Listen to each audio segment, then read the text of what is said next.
अभी सबसे important part जो है मॉक का, वो मॉक देना नहीं है।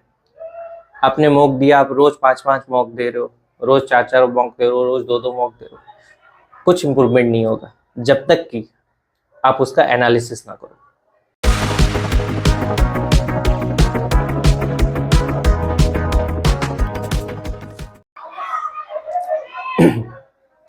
नमस्कार साथियों, मेरा नाम है गौतम कुमार।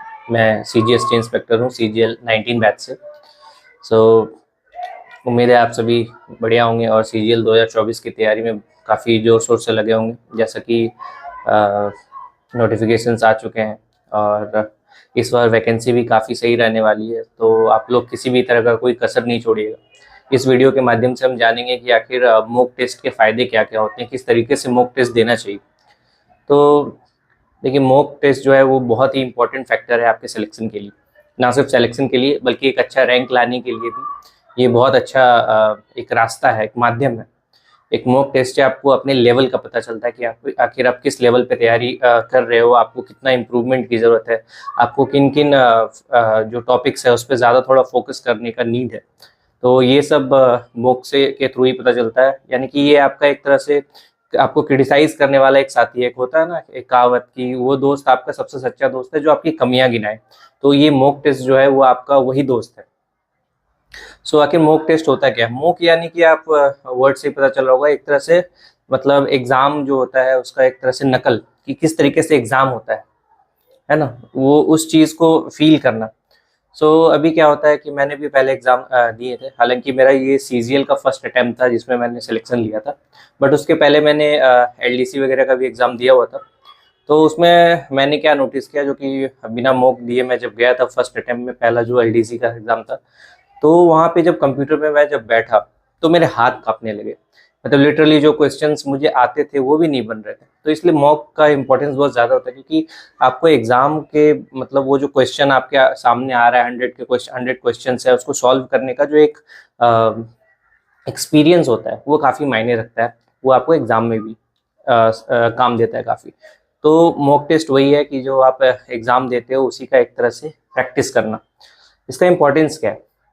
तो मॉक टेस्ट बहुत ज़्यादा इम्पोर्टेंट इसलिए हो जाता है क्योंकि सपोज आप 50 तरह के टॉपिक्स हैं। अभी 50 तरह के टॉपिक्स में आपको ये नहीं पता चलता कि मुझे किस किस एरिया पे मेरी पकड़ अच्छी बन चुकी है और किस किस एरिया पे हमें थोड़ी ज़्यादा ध्यान देने की ज़रूरत है। फॉर एग्ज़ाम्पल कि मान लीजिए आपका कुछ टॉपिक्स जो है बहुत अच्छा है, तो हम क्या करते हैं, उसी में लगे रहते हैं, उसी को वापस से रिवीजन कर रहे हैं, उसी को सॉल्व कर रहे हैं, है ना। और वहीं हमें जब पता चलता है मॉक टेस्ट के थ्रू कि हाँ यहाँ गलतियाँ हो रही हैं हमारी, तो हम क्या है उन पॉइंट्स को आइडेंटिफाई करके वहाँ पे हम लोग काम कर सकते हैं। मॉक टेस्ट कब स्टार्ट करना है? तो मॉक टेस्ट हम लोग एग्ज़ाम के रफली 1.5 मंथ के लगभग पहले आप स्टार्ट कर सकते हैं। हालांकि आपने अगर तैयारी ही नहीं करी हुई है तो आप बोलोगे कि 1.5 महीने में मॉक लगा लूँगा तो वो हो जाएगा क्या? तो नहीं, ऐसा बिल्कुल नहीं है।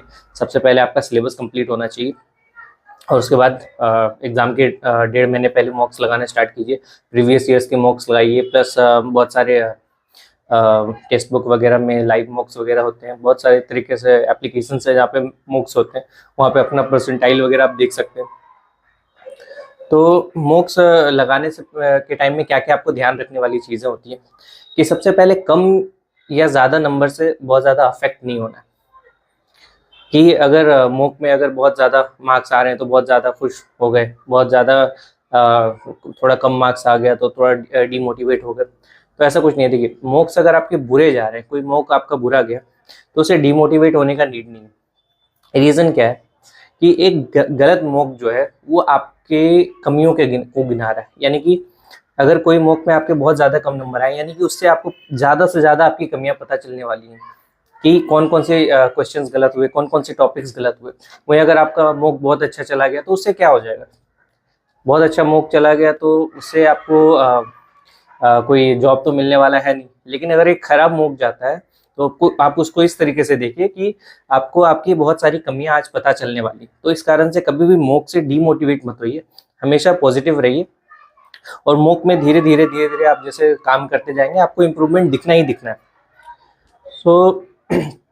मूक में क्या है कि अभी आप जो टेस्ट ये मूक देने के बाद, जैसे प्रीलिम्स का एक है, एक मेंस का है, तो मेंस का मूक आपको पहले स्टार्ट नहीं करना, पहले आप प्रीलिम्स का मूक दो, उसमें आप अच्छा पकड़ बनाओ। मेंस के लिए आपको क्या है कि काफ़ी टाइम मिल जाएगा पीटी के बाद, तो उसमें आप तब काम कर सकते हो। अभी प्री का अगर देखें तो 25 क्वेश्चन चारों के रहेंगे आपको, math, reasoning, English, GK, GS. तो बहुत कोई बहुत किसी का रहता है कि आखिर कहाँ से स्टार्ट करें, कौन सा सब्जेक्ट से स्टार्ट करें, एग्जाम में या मूक में। सो हमेशा ऐसा टॉपिक से स्टार्ट करिए आप जो जिसपे कि आपकी पकड़ अच्छी हो। इससे क्या होगा कि अगर आपकी कोई पकड़ अच्छे वाली सब्जेक्ट है, वो अगर आप देते हो, स्टार्ट करते हो, है ना, और वो आपका अच्छा बनने चला जाता है, तो उससे आपका ये जो कॉन्फिडेंस है वो थोड़ा बूस्ट होता है ना। कॉन्फिडेंस बहुत ज़रूरी होता है कॉम्पिटिशन के एग्जाम में, किसी भी एग्जाम में कॉम्पिटिशन का कॉन्फिडेंस बहुत मेजर फैक्टर होता है। अगर स्टार्टिंग में आपका कॉन्फिडेंस डगमगा गया कुछ कुछ क्वेश्चंस के कारण, अगर थोड़ा सा गड़बड़ हो गया, तो वो आपको जाने हुए क्वेश्चंस को भी अफेक्ट कर देता है, वो उसको भी कैच करने में आपको समय लग जाता है। तो इस कारण से कॉन्फिडेंस बहुत इंपॉर्टेंट होता है। तो वैसे टॉपिक से स्टार्ट किए, वैसे सब्जेक्ट से स्टार्ट किए जिसपे आपकी पकड़ अच्छी हो। जैसे किसी की इंग्लिश काफ़ी अच्छी होती है, तो आप इंग्लिश से स्टार्ट कर सकते हो, जीके जीएस से भी स्टार्ट किया जा सकता है, रीजनिंग से। मेरा सजेशन रहता है, पर्सनल जो मेरा व्यू है, कि मैथ से स्टार्ट नहीं करना चाहिए जनरली लोगों को।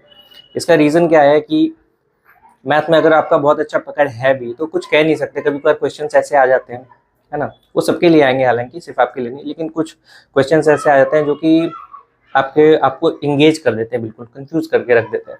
अभी बच्चे क्या होते हैं कि थोड़ा ईगो पे ले लेते हैं कि अरे ये तो मैंने पढ़ा हुआ है, ये टॉपिक तो मुझे आता है, तो मैं उसे बना के जाऊंगा। इस कारण से क्या आता है कि आपका टाइम काफ़ी वेस्ट हो रहा है। अब देखो, एक जीके जीएस क्वेश्चन जिसका 2 सेकंड में आपको आंसर पता होगा, सिर्फ वहां तक पहुंचना है, और एक मैथ का क्वेश्चन जो 3 मिनट आपका ले रहा है, दोनों का जो वैल्यू है बिल्कुल सेम है, दोनों सेम मार्क्स देने वाला है।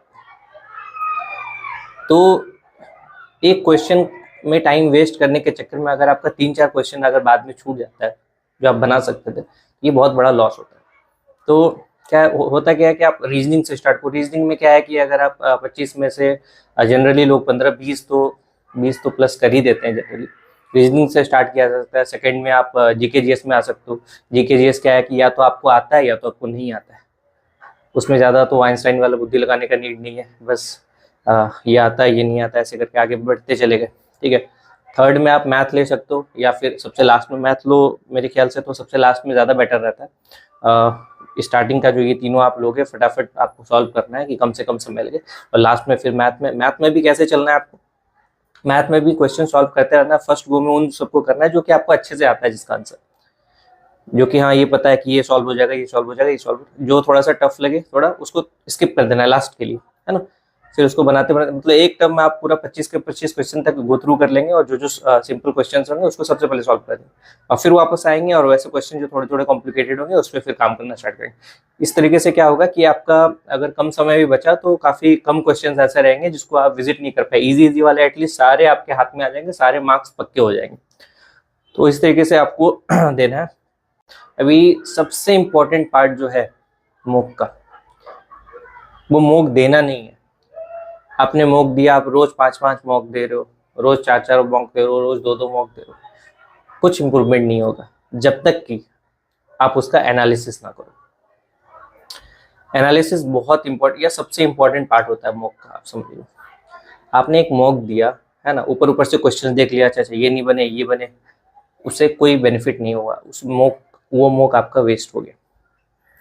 मॉक का को 100% यूटिलाइज करने के लिए उसका एनालिसिस जरूरी है। आपको 1 बाय 1 क्वेश्चन जाना है, क्या क्या गलत हुए, कौन कौन सा क्वेश्चन टफ लगा आपको, है ना, वो सबको समझना है, देखना है, और उसको एक नोटबुक में नोट करते हैं। एक अलग से एक कॉपी रखनी है ना, वो आपकी होगी एक तरह से कह लो कि मिस्टेक्स का एक पूरा भंडारा, कि आपने क्या क्या गलतियाँ की आपकी मॉक्स में, वो सारा उसमें रहेगा।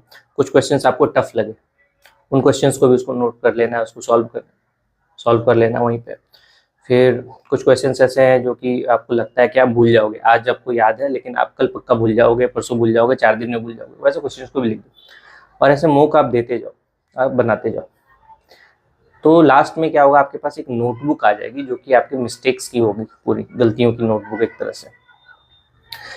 उससे फ़ायदा क्या होगा कि एग्ज़ाम के पहले आप क्या करोगे, वो जो आपकी नोटबुक है जिसमें आपकी सारी कमियां हैं छुपी हुई, वो सारा आप 1 से 2 बार गो थ्रू कर लोगे और उसको पूरा सॉल्व करके, है ना, 2-3 बार उस पर अच्छा कमांड बना लोगे। बाकी सब तो आपको आता ही है, और जो टफ वाला पोर्शन है वो सारा भी आप एक तरह बना के रखे हो रिवीजन के लिए, उसको 2-3 बार 4 बार रिवीजन करते रहोगे ऐसे। दूसरा चीज़ क्या है कि मॉक का एनालिसिस के समय क्या ध्यान देना है कि आपने एक मॉक दिया तो आपको नोटिस करना है कि क्या क्या गलतियां हुई हैं, वो किन किन टॉपिक से हैं, कौन कौन से चैप्टर्स हैं, ठीक है, और उसको नोट डाउन करना है। नेक्स्ट मॉक दोगे आप, फिर से आप अपनी गलतियों को आइडेंटिफाई करोगे, कौन से सब्जेक्ट्स में कौन कौन से टॉपिक से गलतियां हो रही वो फिर से लिखोगे। 2-3 मॉक्स के बाद आप देखोगे कि कौन कौन सा टॉपिक्स है, सब्जेक्ट किसके सब्जेक्ट का कौन कौन सा टॉपिक है जो बार बार रिपीट हो रही है गलतियां उसमें।